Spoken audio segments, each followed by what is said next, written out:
was reading my Bible, ma, and I saw in the book of Numbers, I think, the Bible says if a man suspects that his wife has committed adultery, suspicion, no, that he should go to the high priest. He said if jealousy is stirred up in him, go to the high priest, report her. They will summon her, and they will take dust from the temple, and they'll mix it with water, and they'll give her to drink. If she's not guilty, nothing will happen to her. But if she's guilty, her stomach will swell, her thigh will rot, and she will die. I said, well, any woman who sees that and goes to commit adultery, she knew what was coming.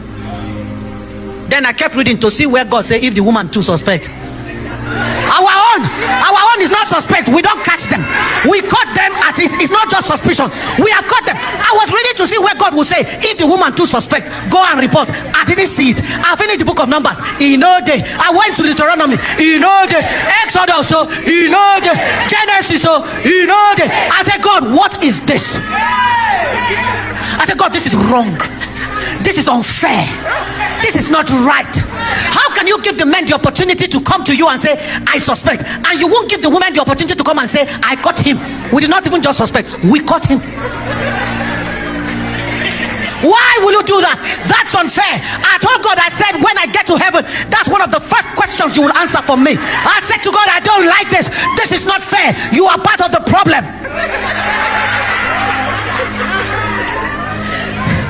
A man who commit adultery 65,000 times, everybody will say to the wife, you know, keep praying for him, submit some more, love him. A woman will commit once and the whole world will rise up against her. I said, God, you are the problem.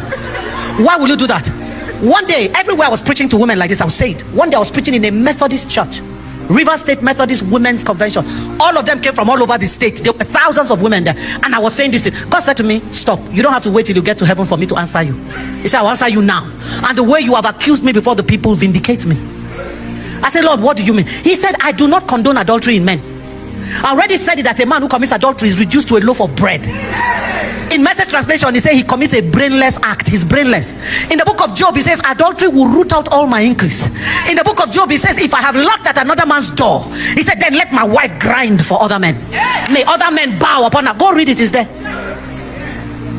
He said, so I don't condone adultery in men. He said, but the reason I'm particular about the woman, hear me well, woman, the reason I'm so particular about the woman is that the woman is the only legal doorway through which life comes to the earth.